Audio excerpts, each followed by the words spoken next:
And then those of you who obviously don't own money, in fact, we have your money, you will get a refund. And Steve and I are hoping to do that by end of next week.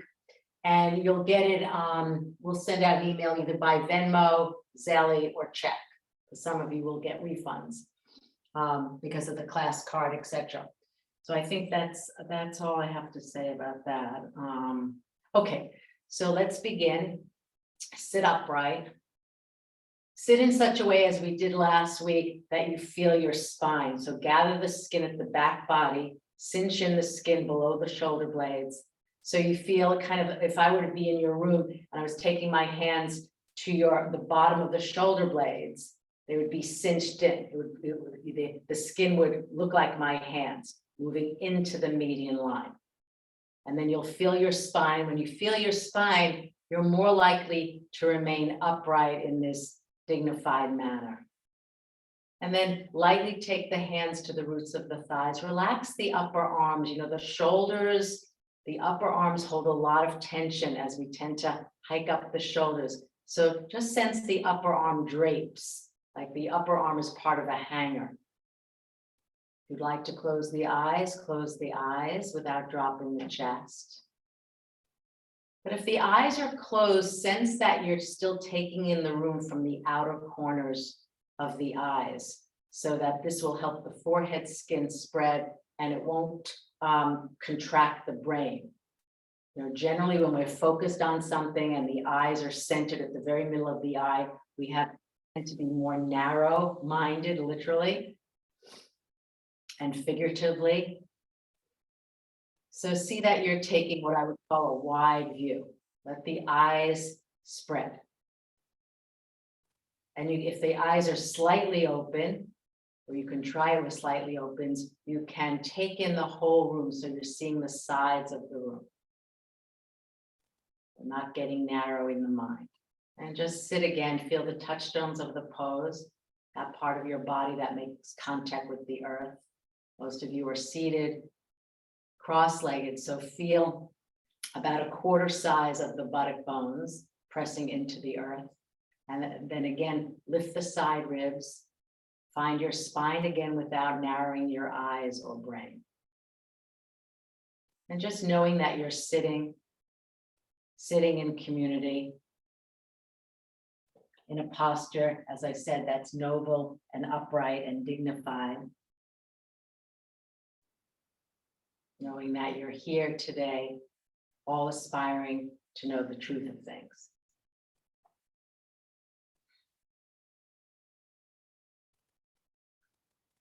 Allow yourself to sense the breath or just the body sitting.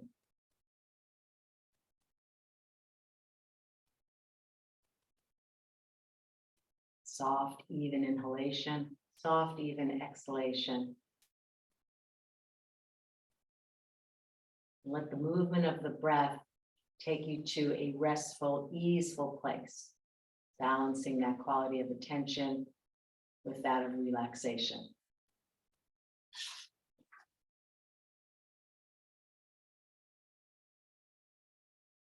And then if you'd like, you can fold the palms in the middle of the chest. You can recite your own personal vow, or this one. May I be a boat, a raft, a bridge for all beings to cross the flood. May I be a resting place for the weary. May I be medicine for all who are sick. May I be a lamp in the darkness for those who are lost. And may I do so as long as earth and sky and galaxies exist. Until all are enlightened, I vow to be here to serve them all.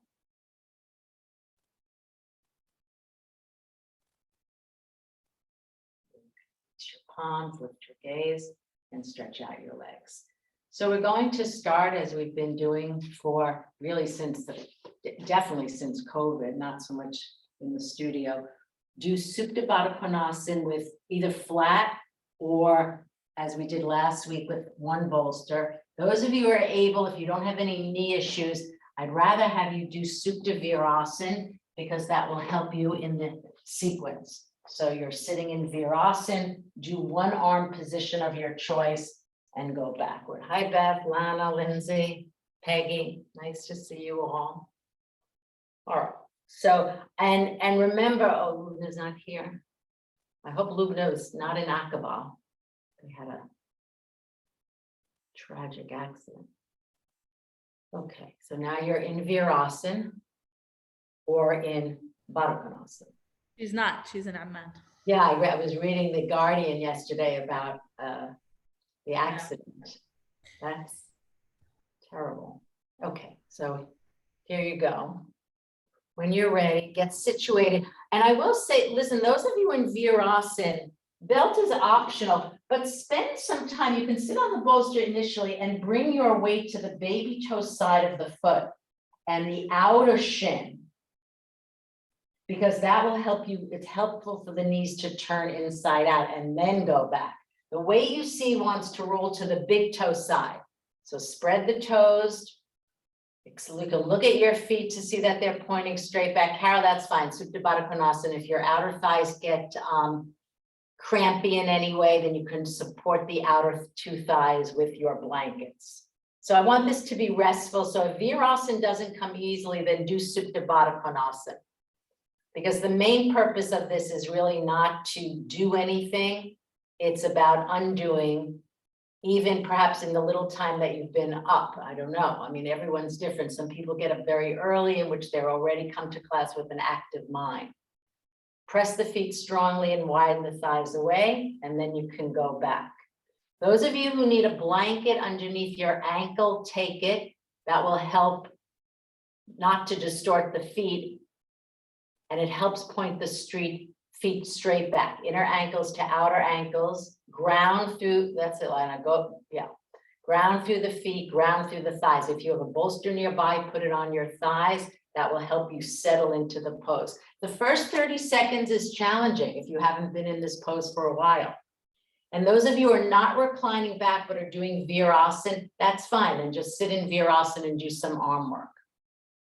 Elaine, that's good. Okay, just initially have the arms out to the side and enjoy the breath. When you're ready, go back. If the knees fly up any amount, then take more trunk support. Take more trunk support.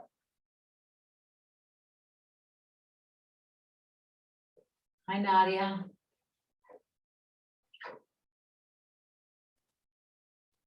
If your chin is lifting higher than your forehead, take a head support, because you don't want to strain the neck. In fact, you can all put your hands on the back of the head, not so much in the neck. It's really where the OA joint is, where the occiput meets the neck. Spread the skin. That will really feel good. And see how when you do that, that also spreads the eyes, the facial skin. It's calming on the brain, and then lengthen the cervical away from the trapezius.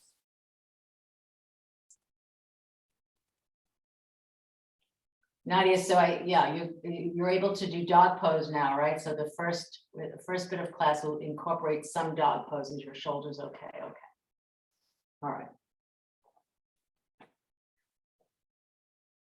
So we're doing a little bit of a potpourri, so to speak, of poses, and but I would say abdominal centric. Meaning there'll be some, and functional, we're doing some functional exercises, which is good for building muscle mass in the legs. Yeah, particularly the quadriceps and balance and abdominal strength. All right, if you need to come out for any reason, come out and go into Supta Baddha Konasana. Just soles of the feet together. Now, when you're ready, those of you, now you can stay here, yeah. Take the arms overhead. Keep the elbows firm. We spoke a lot about keeping the joints, the arms straight. We'll get to that in dog pose, but I want the arms straight, which really takes your awareness, because the arms want to bend very easily when they're overhead. Reach through the fingertips, and then once they've been extended, hold the wrists. Those of you who are more less mobile in your upper back and thoracic, those of you who are more mobile can hold the elbows or perhaps even the upper arms. Good. Now, those of you who are, Lindsay and those of you who are in Supta Virasana, you've been here a while, see if you can press the feet and lift the pelvis up and down. See, that's it. That's it, up and down, back, yeah, that's it, Lindsay. Lift the mid buttocks up as you press the feet and shins down. So it's that Kapotasana shape, those of you who know that pose, that's more of the Kapotasana shape. Good. All right, now extend through the arms again, firm elbows, and then change the cross. Keep those arms straight. Remember, Mary Beth and Carol, you seem to have the wall there, which can help keep the arms straight when you close that chain. Or if you had a dowel, Lubna always does it with her dowel, but she's not here today. Okay.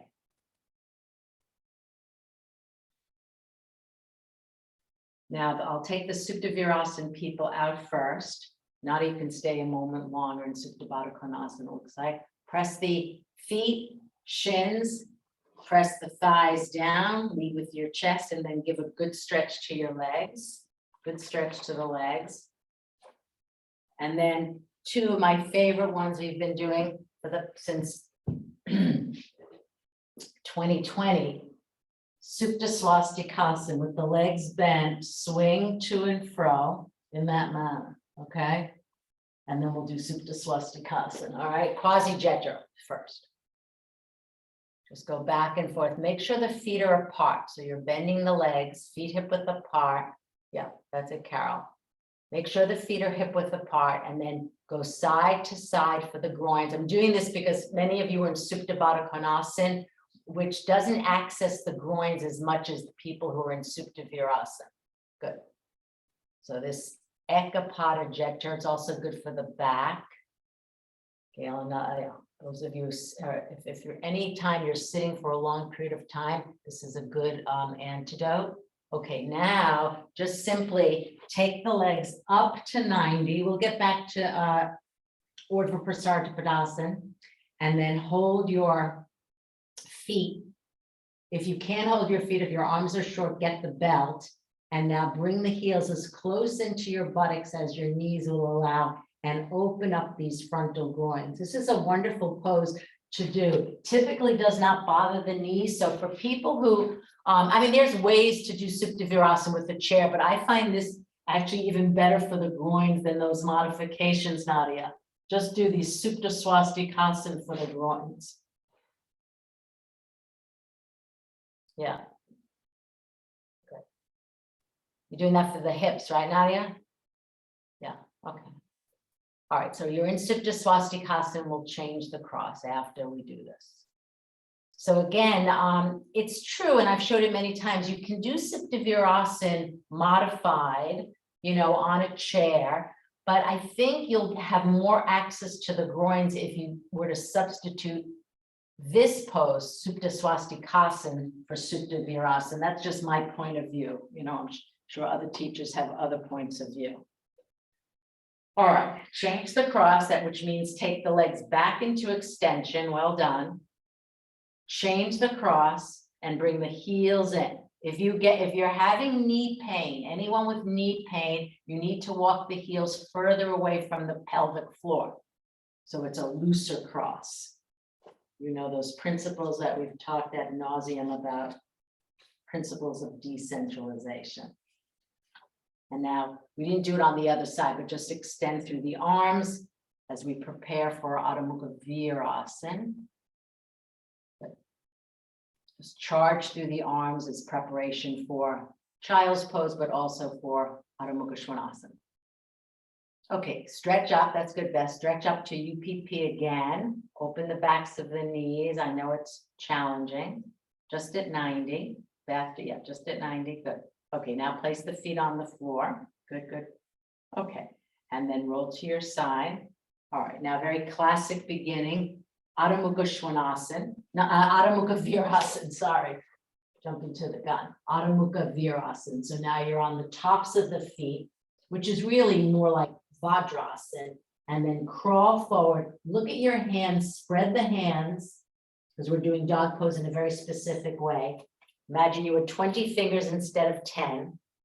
Press the circumference of the hand down, get the buttocks to the heels. If the buttocks don't come to the heels, support your arms. You support in front, and then if all else fails, then you can support behind the buttocks. So you're doing Adho Mukha child's pose, and then we'll do a dog pose. Elaine, you can go to the plank, it's soon a plank, forearm plank and side plank. Okay, now take your blocks against the wall. If you don't have blocks, Carol, I don't know if you have blocks there, don't worry about it. But I want the hands on the blocks, and the reason being, and let me just show this. So I want you to understand this principle because this will serve you really well. I don't know where the camera thing just went. All right, so I have the hands on my blocks, and when the hands are elevated, it's easier to keep the arms straight, right? And when the arms are straight, you have better access to your legs. So you're taking Adho Mukha Svanasana with your hands. Elaine, you can do the plank now, and you'll keep your arms straight. Okay, so here we go. Dog pose with the hands on blocks. So here's the count. If you don't have blocks, don't worry about it. Just put the thumb and index finger at the wall. If you don't have a wall, don't worry about it. But I want you to know why we're doing it this way. Appreciate when the arms, and we didn't do it without blocks, so you can make it sort of a comparative study, but you've all done it without the blocks. So it's easier to keep your arms straight when the hands are on blocks. If you don't have a wall, don't worry about it. You can just do it freestanding. When you have your arms straight, Elaine, yeah, Vashisthasana is good too, but I would have done, you could do plank, side plank, forearm plank, and then Vashisthasana. Because we're doing dog pose a few times. Suck the outer shins in. Suck the outer shins in. Remember the distance between the legs and the head, right? You will plumb line, so don't shorten that distance. This is why we teach this for full-on balance, the hands on the blocks and just walk in. That allows you to keep your arms straight, not to kick up with the blocks, although that's done too. Okay, now come down, take child's pose again with your hands on the blocks and appreciate how the arms were straight. Arms are straight. Isn't Vashisthasana side plank? No, I meant it is, but I was talking more about this one, the forearm. So I wanted you to do forearm plank, this forearm plank, side plank. I mean, you could do your own thing, but just in that, so you were doing all of the planks while we did these. Okay, now take the blocks and do another one freestanding without the wall, since many of you don't have the wall. Hands on blocks and Adho Mukha Svanasana, downward facing dog. Okay, now see if you can, remember, have access to the legs, right? The arms are straight. Now you're doing a freestanding Adho Mukha Svanasana. Suck the outer shins in. Yeah, be careful. Yeah, don't turn the head. Just, yeah, look toward the floor. That's it.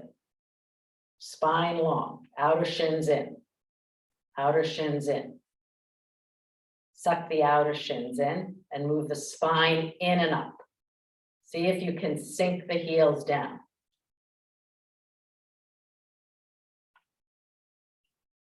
Okay, now what I alluded to it a minute ago, keep the hands on the blocks and walk in, arms straight, arms straight. Okay, lift one leg from the root of the thigh, descend it, lift the other leg from the root of the thigh, keeping the hips balanced. Good, Gail? All right, now inhale, up you come. Take your legs to that wall. If you don't have a wall, you do it freestanding. Be forward of the wall. Those of you want the blocks for Uttanasana against the wall. So this is more for the legs, for the hamstrings.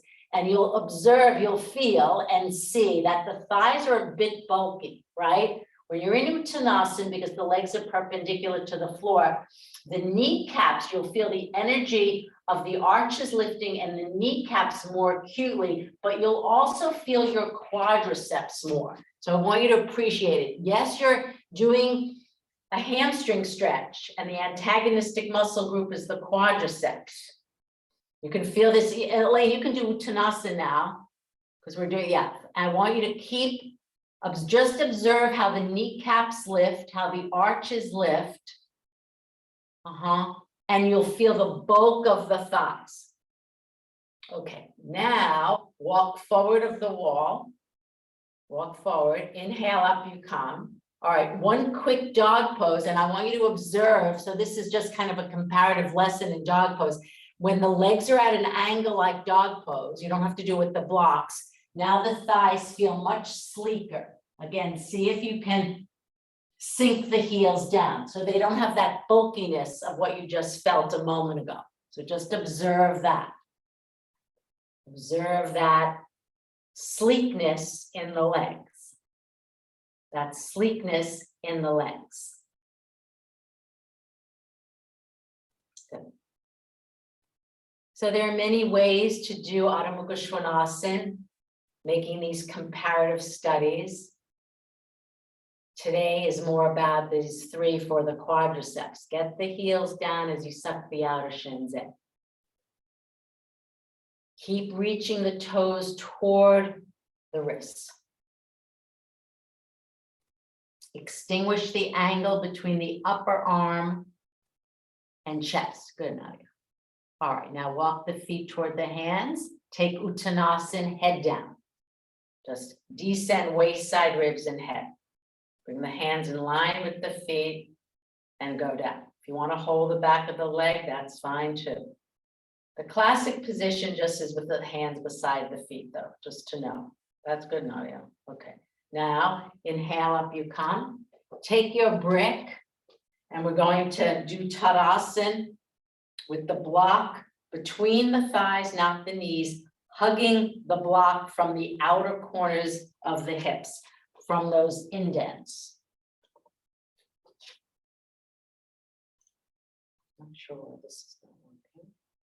All right, so you're taking the block, not on the widest side. It's too wide if I go like that. Might be too narrow on the narrow side, but I'm holding the block between my inner thighs, and I'm putting my hand where at the thigh, top of the thigh and pelvis juncture. So I feel those indents. And then you'll take the arms overhead without taking the thighs forward. We are going to do something, the thighs will come forward. So as you all know, in mountain pose, the thighs don't come forward when you take the arms up. Even when the arms are up, they don't come forward. Reach up through the inner thighs.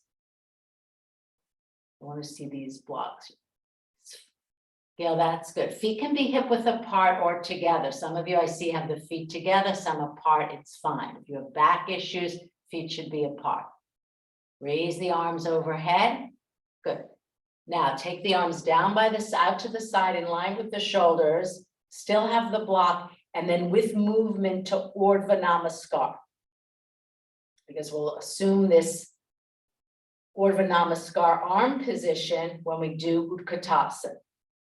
Keep the arms straight. Just work with movement in an aim to get the palms together.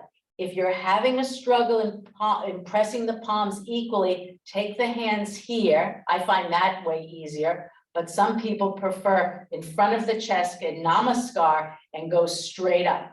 You can try it either way. Good, Lana. We're generally, for the arms and shoulders, it's wiser, Beth, to do with movement. Yeah, do with movement. It's generally easier than going from a centralized to centralized. We're going from decentralized to centralized. Okay, now one more dog pose, even though I said we were done. Do it for the arms, right? Extinguish, I left you with that last instruction. Extinguish the angle between the upper chest and the upper arm. Do so now in this final Adho Mukha Svanasana. Elaine, you can do Vashisthasana, Vashisthasana 1, Vashisthasana 2. So with new arms, take this final Adho Mukha Svanasana. Remember to sink the heels down, sink the heels down. If the heels aren't down, we are going to do a calf stretch, but sometimes that would obviously help. Okay, now walk the feet toward the hands, and you're going to do heel raises. So some can do like this, freestanding. If you feel more comfortable, go to the wall with your fingertips at the wall and lift your heel. See if you can go straight up so that the outer ankle doesn't roll out. So if you measured the distance of the skin from the inner ankle to the outer ankle, it'd be equidistant. And you can do it with the feet apart. Come up onto the, that's it, Lana. Lift the heels up, straight up, outer shins in. Don't roll out though. Don't roll out, don't torque the ankle. Sometimes it's easier, good Andrea, if you have a sneaker, good Mary Beth, lift the heels straight up, lift the heels. Okay, now we're gonna do that toe strengthening exercise that, I had taught a few times before I did that yoga and aging panel. So I'm gonna go to the wall, and this is fairly simple. This is the easiest way to present it. So for years, we always say, don't take the thighs forward. But here's the thing, to keep the toes in the extended position, you have to take the thighs forward. So I'm going to a wall, and the heels feel like they're lifting up a smidge, maybe an eighth, quarter of an inch, but I'm extending the weight through my toes, and then I'm pressing the mat down as though I were making an impression of my toes in the mat, okay? So it's a very small, you can't observe it online, but I'm telling you, it's very hard to do this freestanding. You'll feel like you're about to fall over. If you don't want to do it at the wall, and this is how Tommy teaches it with the device, but he'll put the chair here and you just lean forward. So my heels lifted a little bit, but don't crunch the toes. That's the main thing. You can't see my toes because they're in the sneaker, and even if they were in the sneaker, you couldn't see the toes. So this is to strengthen the toes, okay? It's a really good exercise to strengthen your toes for balance. You can have the feet apart. The thighs will come forward to the wall or to the chair. That's fine. The heels might go up a little bit, right? Or they'll feel like they're lifting. Do at least 10 times and put this in your daily exercise regime to strengthen the toes. Yeah, so Andrea, you know this from Tommy Shode's work, and you have that's the device. And you're pressing because that device allows you, it's spongy, so it allows you to press your toes into it. Okay, now when you're ready, you can do any calf stretch, although I really prefer the chair one, but I realize, Mary Beth Cow, you don't have the chair. So you can do the simplest one is you have a wall and your blocks. The other really good one is this one with the balls of the feet on the bricks. Otherwise, you could do, Lana, this one, which many of you like, but a calf stretch. Good, Nadia? Okay. No one's using the chair. All right. The chair is a really good way to do it.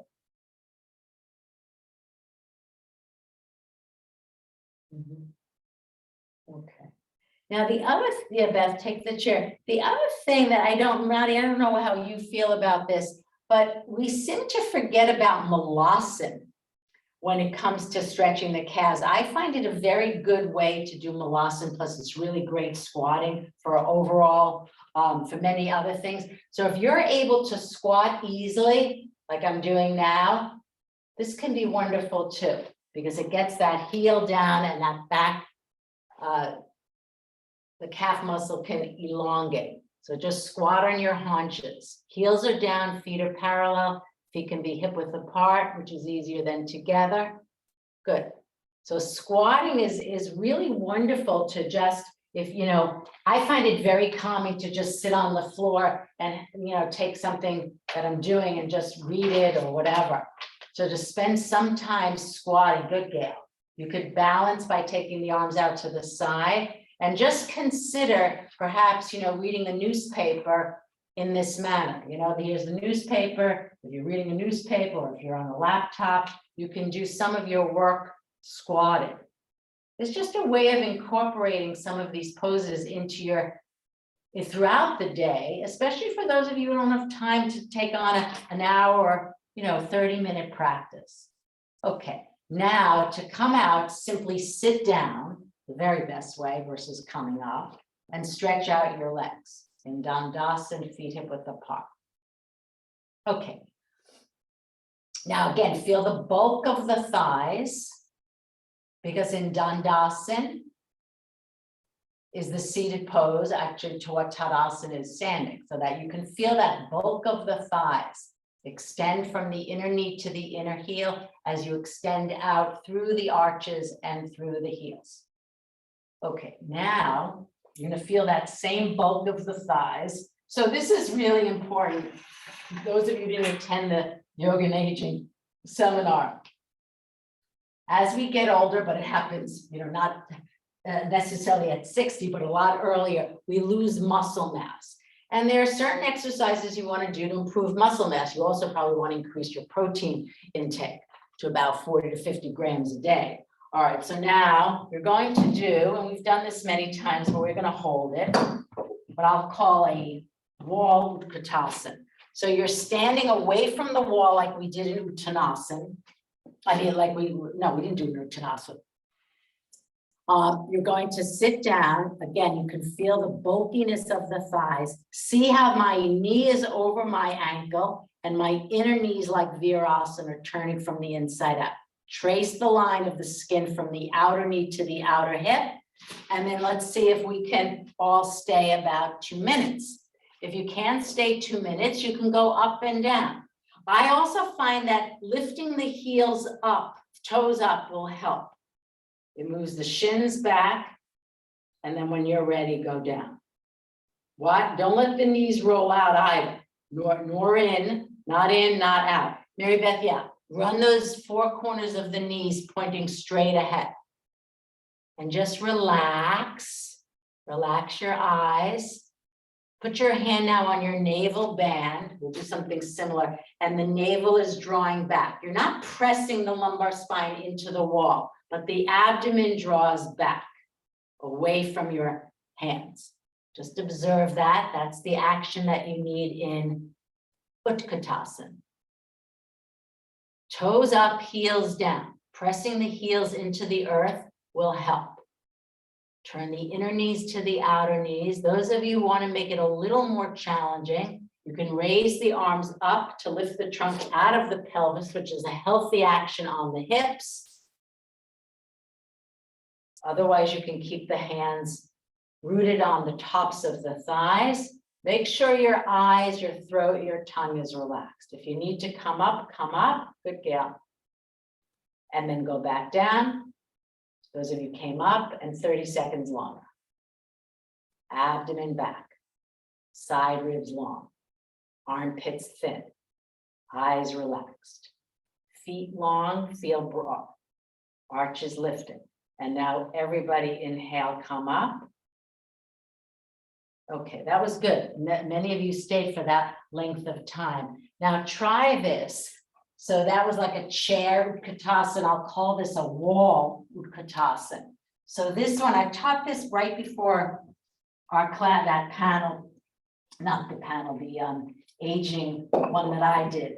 So the feet, like the wall Utkatasana, this time the feet are on the wall, but like the one you just did, the knees are in line with the hips, which is not the geometry of Utkatasana. So now here, I'm actually gonna dorsiflex my feet back. So my toes are flexed, they just moved away from the wall, and that activates my abdomen. So I want you to feel that. Press the heels, which will make the abdomen draw back. That's the very action you need in the next pose, Utkatasana. All right, just press the heels into the wall. Press the heels strongly into the wall. And feel the abdomen draw back. Of course, this is easier than wall Utkatasana because you're not staying. Feet hip width apart. So I want you to feel the action of Utkatasana in a different geometry where the knees are forward of the ankles, the shins are moving back, but the abdomen is drawing back toward the lumbar spine. Again, you're not pressing the sides of the waist down, nor collapsing the chest. The chest stays full, open. Okay, now when you're ready, you can draw the knees into the chest, roll to your side, and where you can stand in profile, and we're doing Utkatasana. So for those of you who are able to do Urdhva Namaskar with your hands easily, or you can certainly do with movement. So we're going to go down with movement and then stay. So arms can be up, bending at your hips, moving the shins back, heels, imagine they were just at the wall, and come into the Utkatasana shape. Remember, in this one, the body is not parallel to the floor. Okay, when you're ready, arms in Urdhva Hastasana or Urdhva Namaskar, abdomen back. Remember the action, good, Winnie, that you just did at the wall. The body, I would say, is upright. Good, these look good. Winnie, good. These are good. Go down, sit down. Imagine you were sitting in a chair. And you see if you can get the chest a little less angular, a little bit more upright. It's harder. Come up and repeat. All right, so feet together, those who can, suck the outer shins in, arches lifting, kneecaps lifting, and now take the arms up to Urdhva Hastasana or Urdhva Namaskar, and then sit down a few times if that helps you, abdomen back. Just remember what you did, good, at the wall.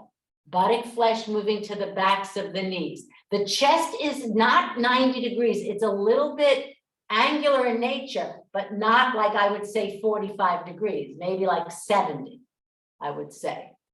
Do with movement if it's challenging. It's fine to go in and out of the pose, which can be really helpful. Okay, and out you come. All right, now we're going to add the piece of the jumping, which you all know I always think of Elaine, all right? So when last time we did this, I asked many of you, you can use your hands, right, to jump. I'm going to spotlight Elaine because this might be the last time I ever see her in the pose. All right, so let me shine a light on Elaine. If I could find my stuff. Okay. All right, so Elaine, you usually don't lift the arms up. I think Lana last time had demonstrated with the arms. Where is she? All right, so Elaine, spotlight.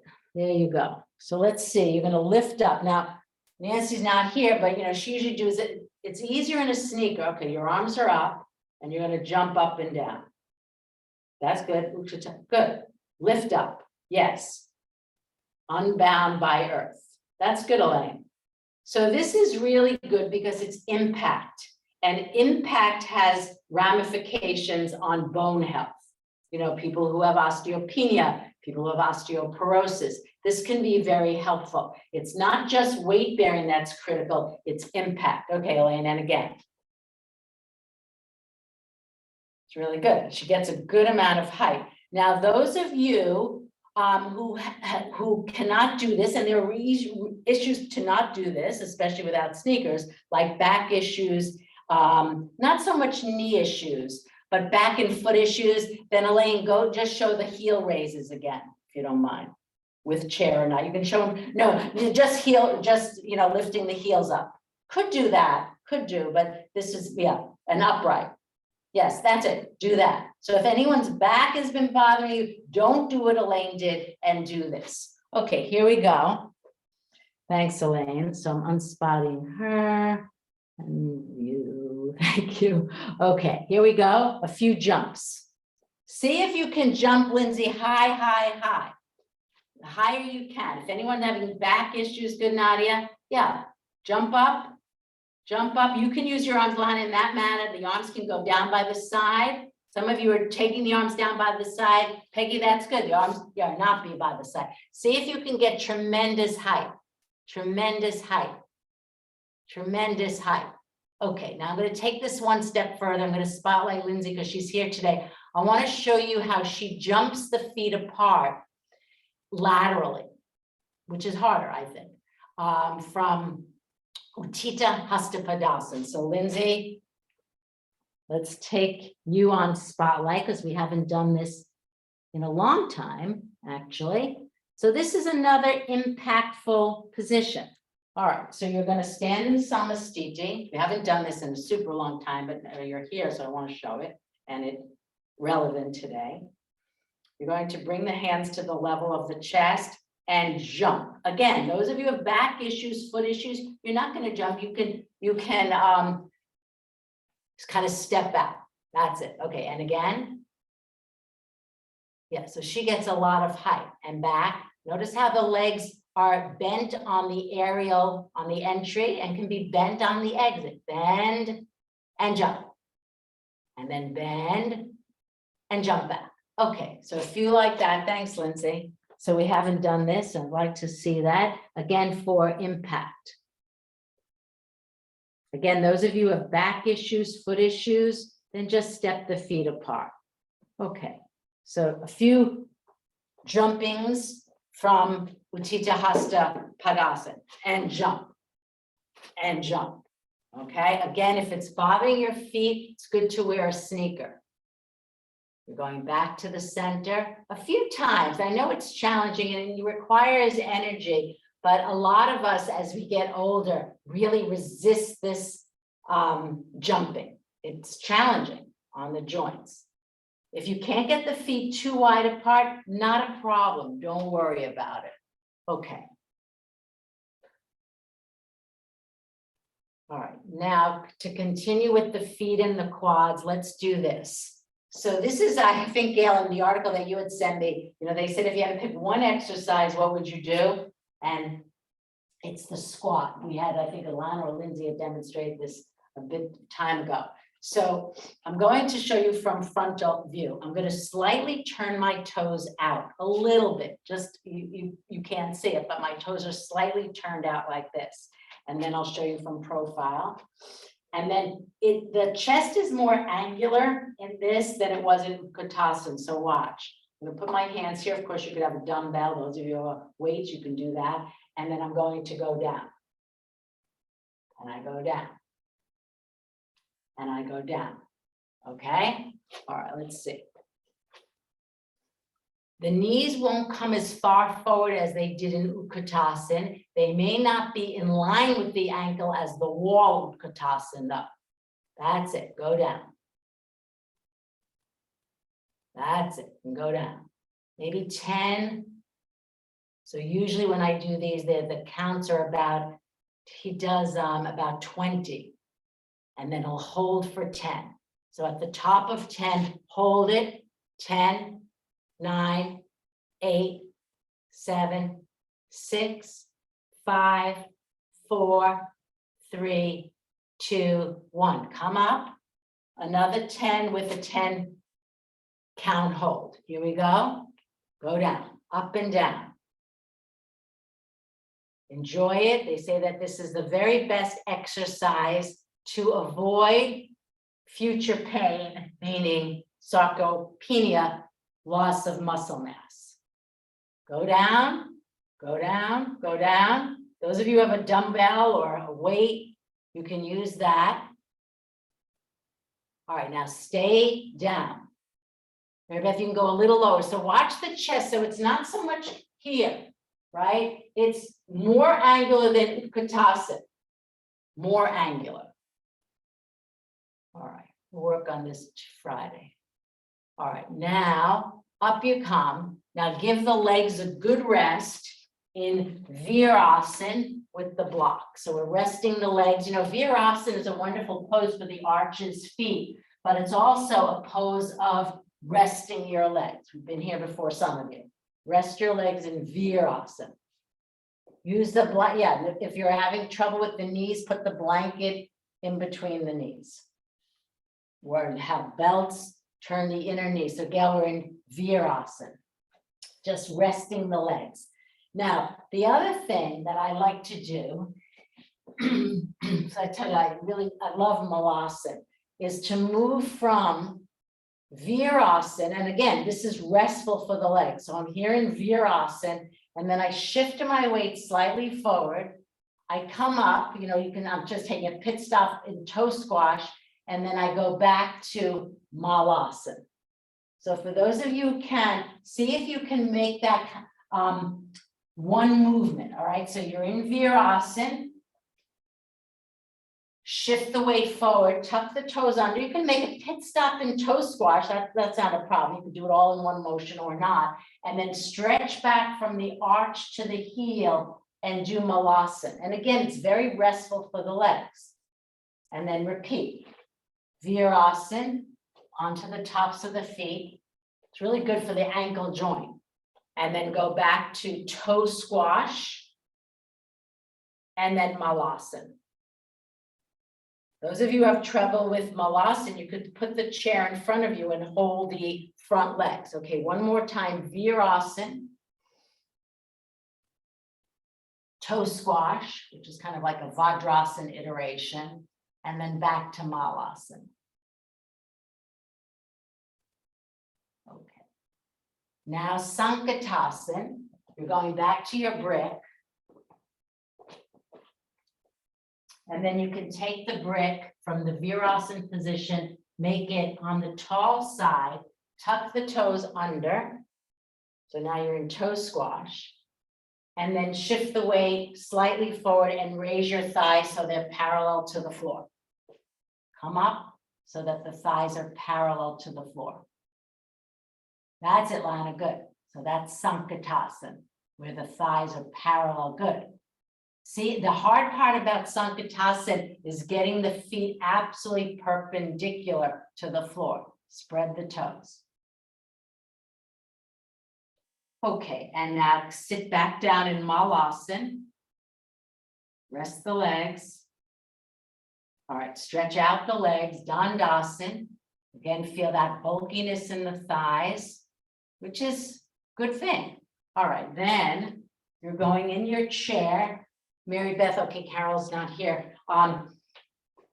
Those of you, we've done this before, so I know some of you find this rather easy, then do it from the bolster. All right, so we've been doing this sitting in the chair. I feel the bulk of the thighs and lifting up. No hands. No hands.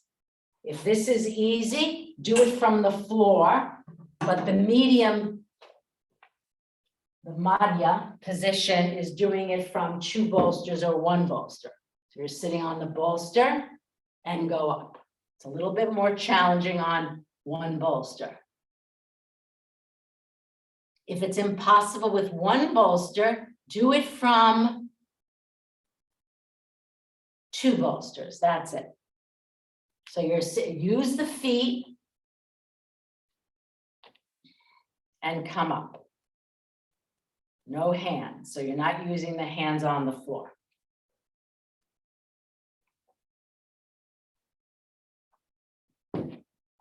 Good, okay, these look good. All right, now once you're up, just a few marches. You can alternate the legs. Try to aim the knee toward the collarbones. So you have to use, balance is inherent in this. Spread the feet, lift the arches. Aim to get the knee toward the collarbones. Lift up. That's it. If it's challenging, which doesn't seem like it is for anyone, they can put the foot, a modicum, middle ground, so to speak, is just doing this, taking the leg to a chair and down. Taking the leg to a chair and down, which is good work for someone who can't raise the leg, or if it bothers their back for any reason, go to a medium height like the chair.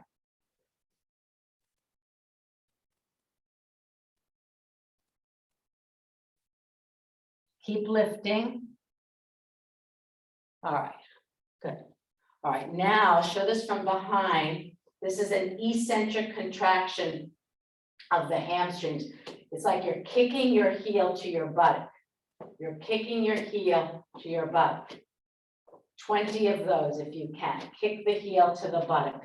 Most of us are rather weak in our hamstrings unless you do a lot of back bends or Chatuspadasans.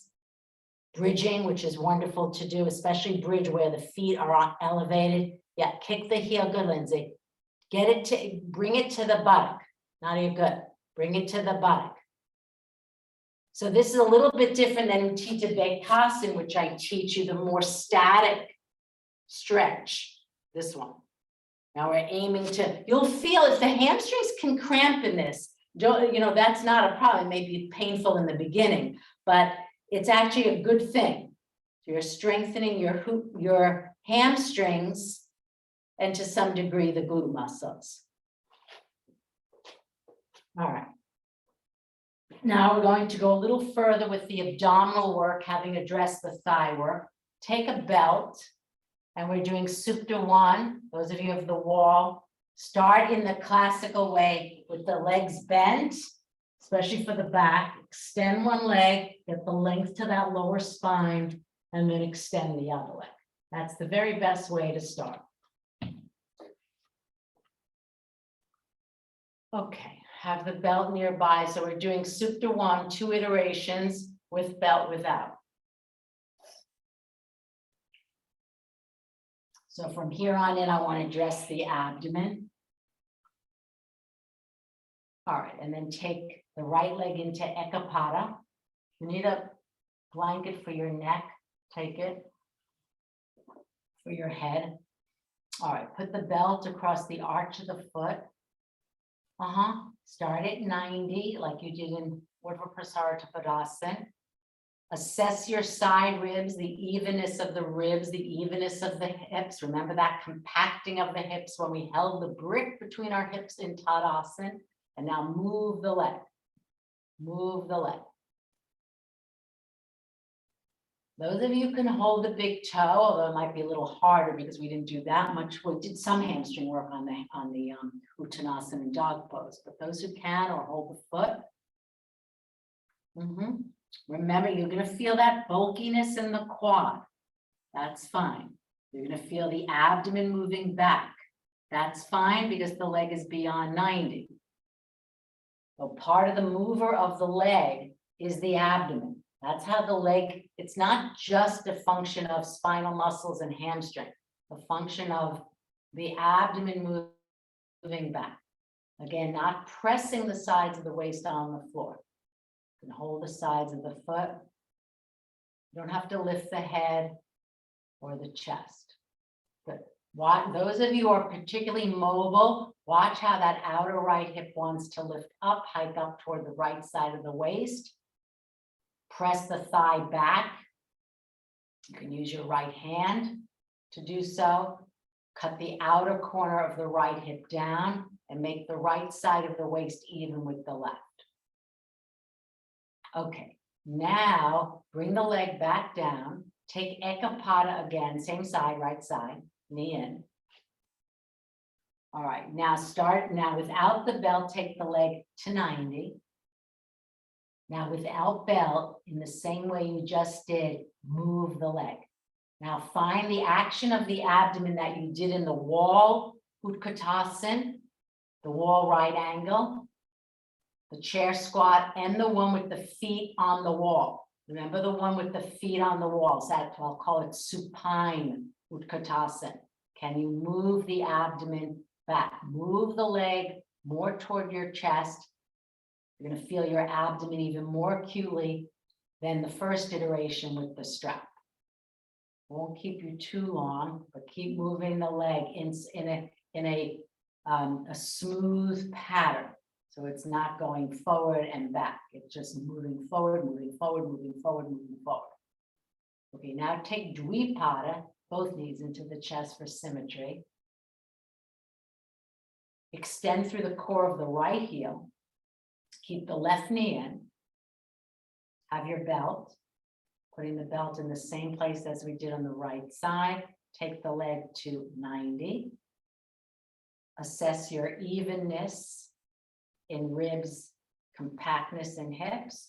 And then once again, so we're staying longer with moving the leg toward you with the strap and less time without the strap because it's a little bit more challenging. So now move the leg.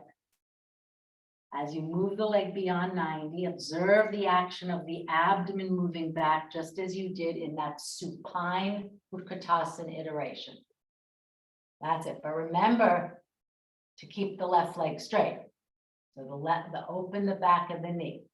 Open the back. You're gonna feel a bulkiness in the quads, and that's more apparent in Paripornavasana, which we might do it in a moment. Because then you can, the bulking as the leg moves and the hamstring stretches, you're gonna feel that certain bulkiness in the quads. You have to, because those quads are strengthening now. Okay, another 30 seconds with strap, and then we'll do the iteration without strap.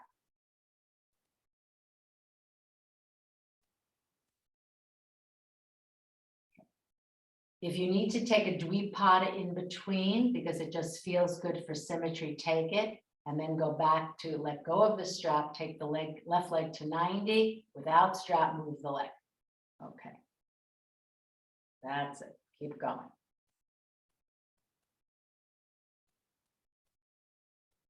Move the leg forward, maintaining the metrics of Supta 1, side ribs even. Outer left hip moving down to the right heel. Right hip moving to the left, left to the right.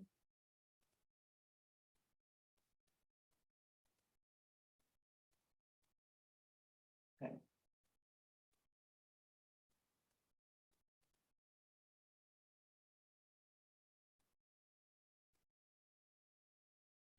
Okay, and then knees into the chest. Have a block nearby. You're going to do UPP. Now this is where, after we do Supta 1, the tendency is to take the legs beyond 90. So I just want you to dig the knees in, put the block in, like we did in Tadasana, and take the legs just to 90. If it's easy for you to take the arms overhead, do so. Otherwise, hold the sides of the mat. We're staying 2 minutes. So this is the classic abdominal pose, supine, where you're on your back, legs are at 90.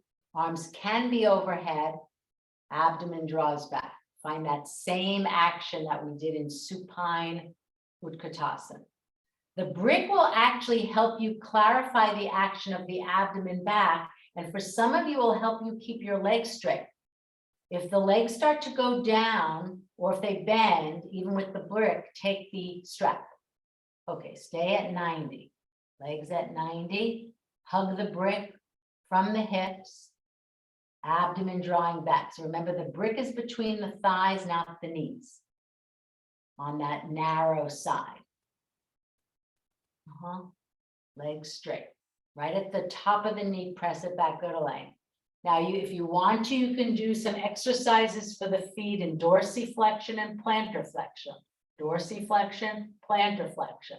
Dorsiflexion, plantar flexion.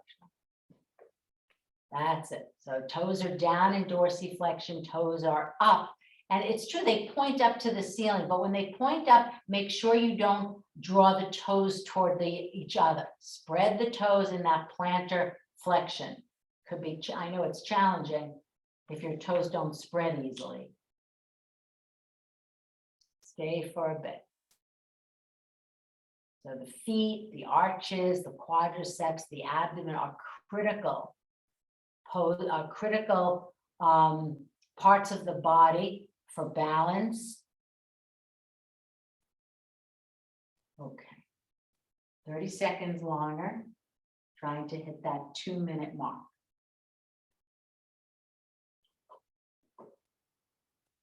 If your arms are getting tired overhead, or if you can't keep your arms straight, use a dowel or a broomstick or a mop.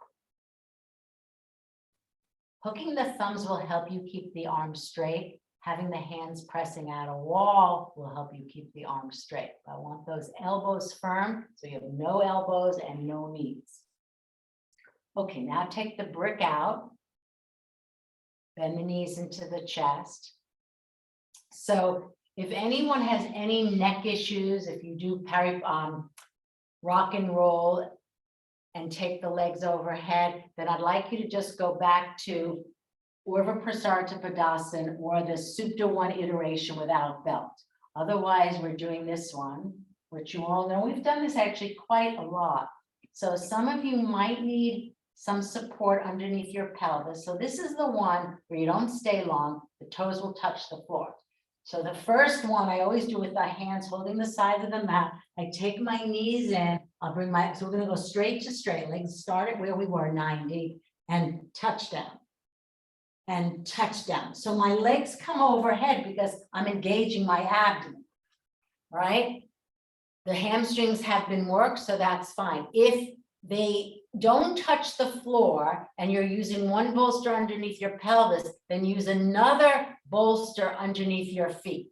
Do 10 in that manner.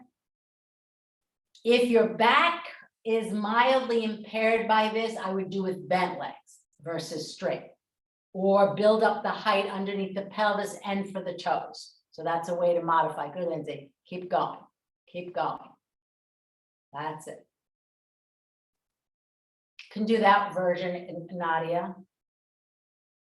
Yeah, that's supine, kind of that shape, that Utkatasana shape. All right. Now you're going to do this. So last week I taught this, Beth, you had some questions on this. So this is kind of an action you need for Niralamba Sarvangasana. So I'm holding the side of the mat, and then we did it with a shift last week as preparation for for Jethara. So I'm just lifting the legs. I try to not have them go too far forward to my chest, to the degree that you can, but if they come forward, fine. That's just the way they want to go. So I'm just lifting up. I'm using my abdomen to lift my legs. So I'm at 90. Again, those of you who have neck or back issues, go to the Supta 1 variation without the strap. Go straight up. Yeah, good. So many of you can keep the legs perpendicular. Good. That's it. Keep the legs straight. Keep the legs as close to perpendicular. They do come forward, but to the degree that they come forward. All right. Now, sit in profile. We're doing Paripurna Navasana. So this is the one that I alluded to where the thighs get quite bulky. That's just the nature of it. All right. So the intentionality is to bring a sleekness to the legs as we did in dog pose. So this is the one. We'll start for the classically today. We're not going to do bent, but if you need to do bent, you can do bent. So we're going from Dandasana, swing the legs up, take the chest back a little bit, and then use your arms like the oars of a boat. You're going to really feel your quadriceps, just the nature of the pose. Anyone who's back issue, who has doesn't want to do it because of back, chronic issues with the back, then do it the feet at the wall in this mat. Much, much easier. Good, Beth. Reach the arms out in line, have the hands in line with the shoulders so the boat stays afloat. Okay, now most of you this looks good. Now, typically what happens, and this is where it gets into the back, the chest goes down, the legs go down. So at that point, then I would bring the hands to the backs of the thighs, right? Bend the legs, and then take it from bent leg. So we started with the straight, went to the straight, but if you start sinking down like that, then go bent to straight. That's the good way to do it. All right. So I don't want you to kind of don't let the chest roll back and the legs come down, because that's very hard on the back. Then bend the legs. Yeah, that's good, Peggy. Now you have it. Yeah. So you're more upright in the boat. Reach through the fingertips. Okay, one more time, Paripurna Navasana. People don't like Paripurna Navasana. I mean, likes and dislikes, it's kind of immaterial. But part of the reason I think people don't practice this pose is because they feel that burning in their quadriceps. Okay, so let's all do for a more palatable way in this way. Go bent, bring the chest to the thighs to the chest. Now harden through the heels, stretch out the legs, and then extricate the arms. That's it, Lana. Reach through the fingertips. Good. That's it, Beth. Much better. Yeah. And then the moving along is doing it from Dandasana. Okay, now we're going to add, Lana, you can demonstrate this. We're going to go back to the rock and roll and then just add this Paripurna. These are kind of my go-to abdominal poses. It doesn't take very long to do, provided there's no issues with back and neck. All right, so I'm going to spotlight Lana. All right.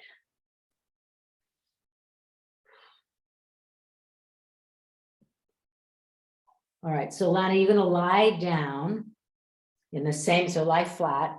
All right, take the legs to UPP. All right, pause there. Then she's keeping, I would do this with the arms down by the side, moving along as overhead. Okay, now you go back to the toes to the floor and then build up some. So swing the legs overhead with straight, touch down. Now use the arms to take you up. Yes, the way I asked Elaine to do in the jumpings, right? Now use the arms on that hit parry corner, balance evenly, reach to the fingertips, good. And then you can come into Paschimottanasana, extend, take the legs to the floor, reach forward, or you can just lie back down, all right? All right, so here we go, rock and roll, adding that pit stop of parry corner. Good, Lana, thank you very much. All right, so here we go, everyone. Let's see, if you're not doing parry corner, then just hit the rock and rolls. And if you're not doing rock and rolls, you can do a stepping up onto the chair, any of the iterations. Good, Lindsay. Now go back and forth. If you're getting tired, rest your legs in Malasana. So we're using Malasana. Good, Andrew, go back. Yeah, reach, yeah, use the arms, which will help you hit that parry corner. And then go back, Beth, yes, or come forward into Paschimottanasana. Right, these look good. All right, now I hate to give you a challenging stint at the very end, because usually that can be challenging, but we're going to do it. All right, so now when you're ready, roll to your side and slowly come up. All right, so we're going back to some of the sit-up work. So we're going to do a classic sit-up with the feet on the floor. And we're going to do, if you can, 15, if not 15, 10.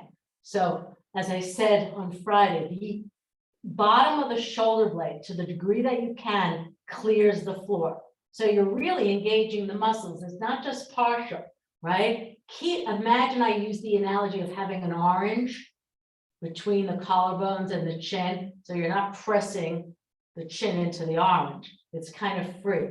And it's not, you're not looking up either. It's more ahead.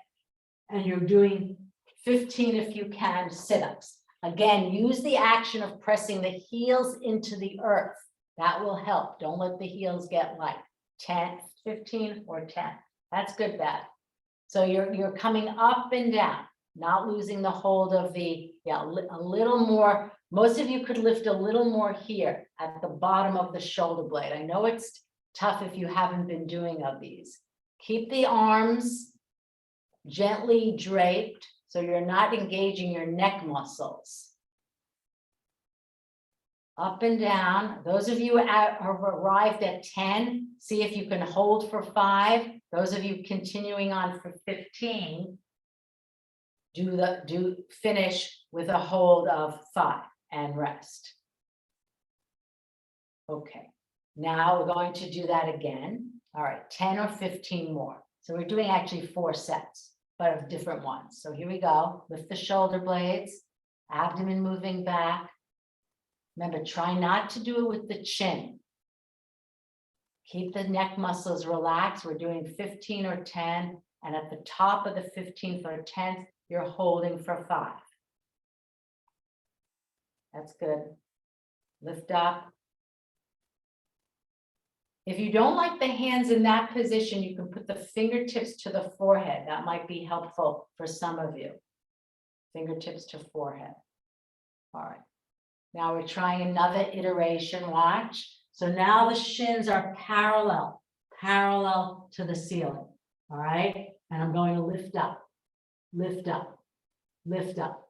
10 in that manner, unless you can do 15.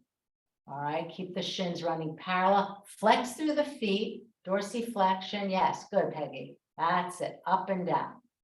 So you're never really disengaged from the abdominal work, even on the way back toward the floor. Good, Beth. But if you could lower the legs a little bit, yeah, flex through the heels. Up and down. Andrea, see if you can lift a little more right here at the bottom of the shoulder blade. Just give yourself a hug. It's a little more, it's harder to lift that little band. Again, if you're not used to doing these can be challenging. All right. So one could do another set, but we're not. All right, so let me give you another one to do. This is more for the obliques. So now I'm going to come up to that position and then turn to the right, turn to the left, turn to the right, turn to the left. So to the right, to the left will count as 1, and then you'll do 10. All right, here we go. So remember, the shoulder blades still clear the floor, Maribeth. Still the shoulder blades are off the floor. You're turning to the right, turning to the left. This is for the oblique muscles. All right, keep going. Remember the shoulder. Yeah, and Lana, we're going to do that iteration because I think it's easier for most people when the arms are extended. This will help you do Ardha Navasana and lots of other. Yeah, so you're turning to the right. All right. So some of you I can see are having a little bit of problems with that one, in which case do it this way. You're extending your arms, turning to the right, extending through the arms, turn to the left, like the Paripurna arms will help. So when your arms are active, it's easier to turn side to side. Okay, so this last one, no, we'll do one more set of a different iteration. That's it, Gail. That's it. Reach through the inner arms. That's it, Elaine. Good. So the arms extended parallel to the floor, Beth, a little bit more parallel to the floor. Good, Andrea. That's, yeah, a little bit easier for some of you. All right, keep going. And then we'll do the final iteration.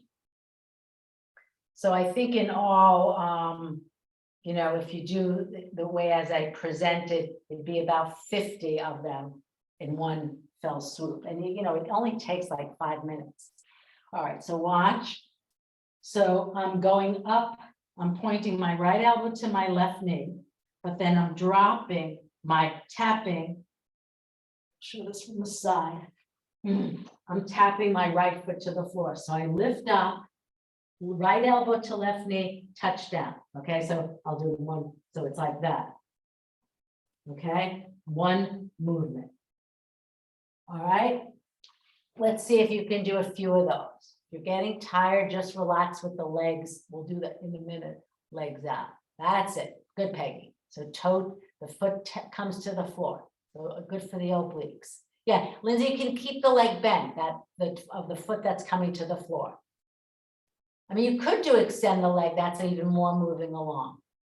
Okay, so this is presented kind of in order of challenge. All right, now you'll enjoy this. Just take the legs apart and let your abdomen spread. That will be a relief. You don't need 30 minutes of, you know, sit-ups. You know, 5-7 minutes is plenty. Just let the legs fall out to the side to relax your abdomen completely. Good.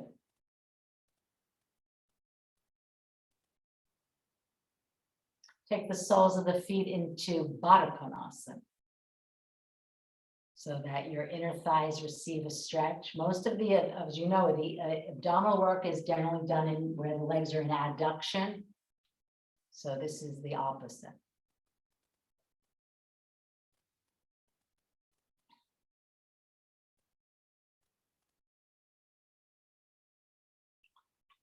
Now there's a lot of other poses you can do for the abdomen, but I just chose these few today. We could have gone to Ardha Navasana, Ardha Navasana, and many others, arm balances as well.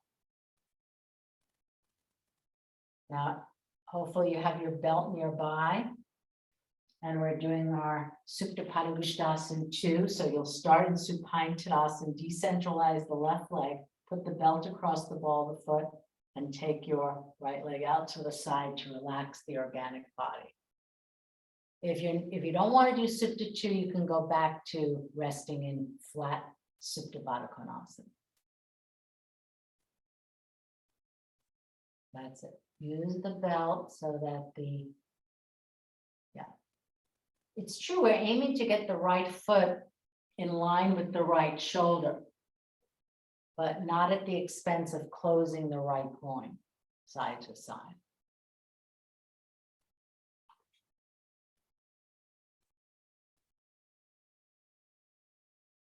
Just appreciate now the sense of space you have inside your abdomen, inside your chest. probably much more aware of the exhalation.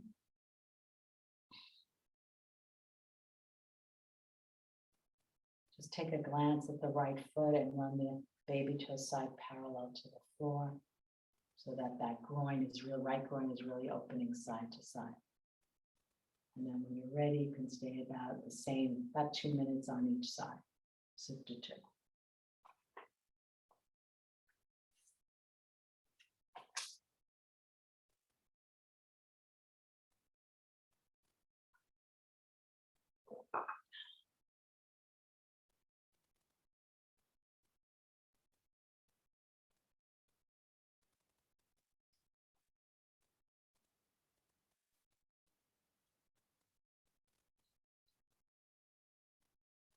And then after this, you can do, I want everyone to do Viparita Karani before Shavasana with the bolster. If you don't have a bolster for your pelvis, bolster and a blanket at the wall.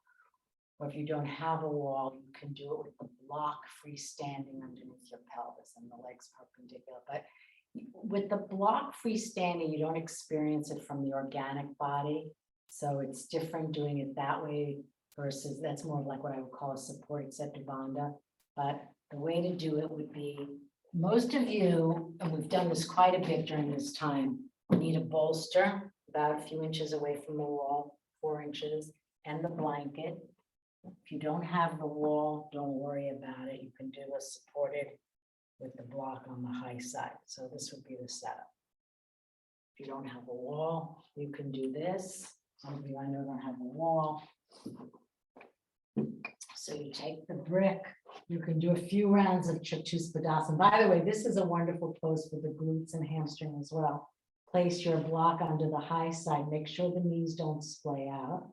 And you can stay for a bit of time, not as quickly as I just did, and then stretch the legs to 90. If you need the belt, you can put the belt on the feet when you bring the knees into the chest. But you won't, if you don't have the belt, I mean the wall, then you won't experience Viparita Karani in its physiological state.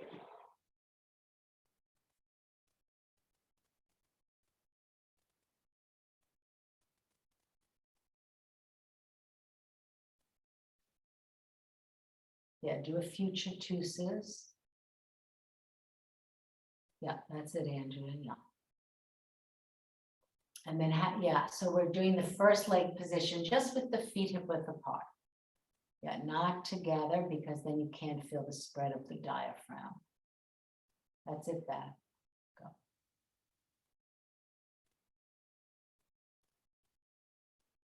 So what I would say is, you know, coming into Shavasana after a rigorous class can be challenging because the body's just not prepped for Shavasana. So because it was fairly rigorous, doing a prelude of either a Sarvangasana, which some of you are doing, Setu Bandha Sarvangasana, or Viparita Karani is a way of transitioning you to a restful Shavasana. Because, you know, the goal of Shavasana is rest, refuge, undoing. Then that's fine. Yeah, and those of you that are in support can, yeah, do supported Setu Bandha with feet out long. So typically, you know, Setu Bandha, those of you who are coming into Shavasana, I see with the lower legs on the seat of the chair or Gale, prone Shavasana, that's wonderful too. In fact, I think I will show prone Shavasana because it'll feel really good after this series.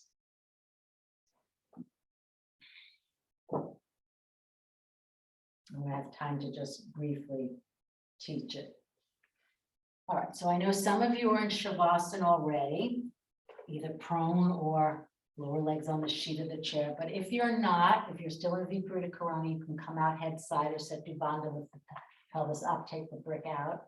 And then you're gonna come into prone Shavasana. Unless you know, nauseous, then you wouldn't do anything on your belly. So in prone Shavasana, the roots of the thighs are on the floor, not on this. Most people need like a tri-folded blanket, which goes across your navel band, which allows it to spread. And it also relieves the low back. So I adjust myself so the roots of the thighs, my thighs, are on the purple mat. But my navel band is on the white blanket. Notice how I turn my heels out.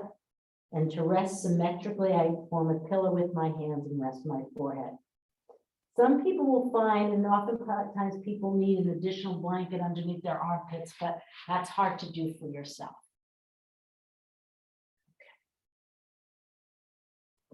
So take your time coming out of Viparita if you're coming out at all. If you're already settled in a Shavasana, not prone, just fine to stay.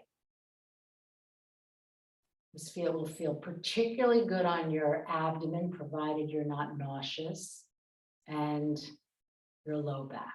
Toe in, heel out.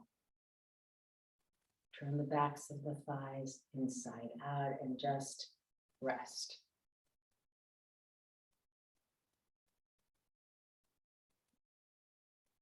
The forehead in that prone position is pressing into the backs of the hands, so that can also release any tension in your eyes and facial skin and in your head for that matter.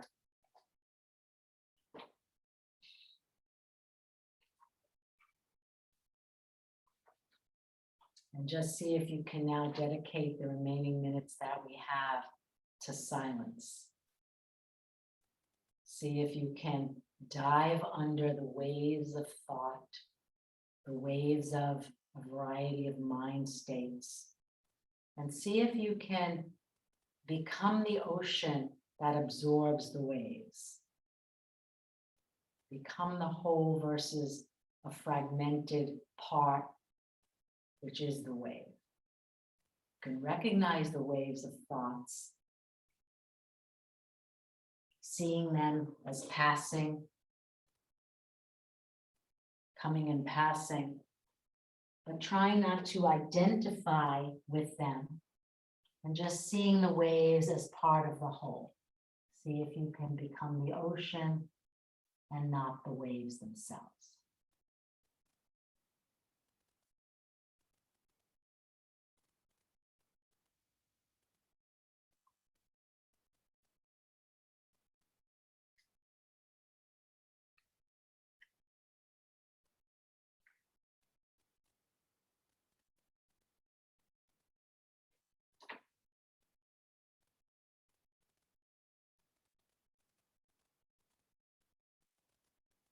In this way, you're loosening the grip that the emotions, mind states, and the thoughts have on us.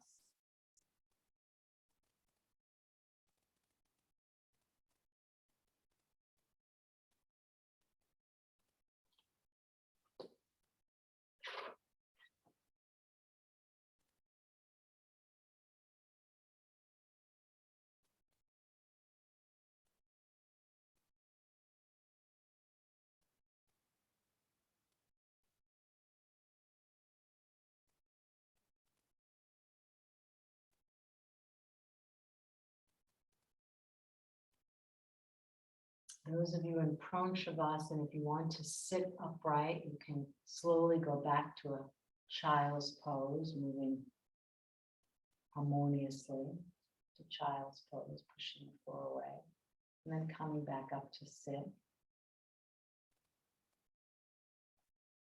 And those of you who want to stay a bit longer in Shavasana, be it prone or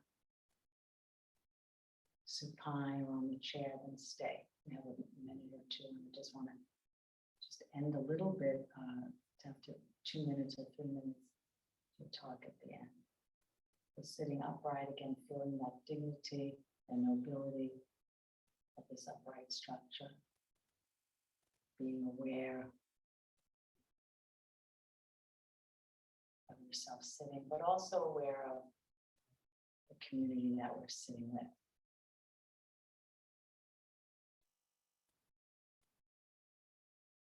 Feeling the connection, feeling loving kindness, feeling support.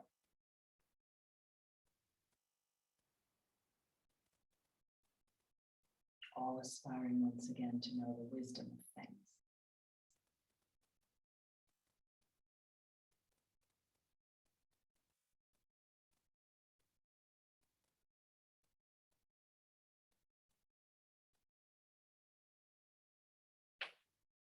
Okay, so I will end this recording. It will be up on the website for those who want to do it again. And then those of you who have any suggestions for perhaps what you'd like to do on Friday, you can let me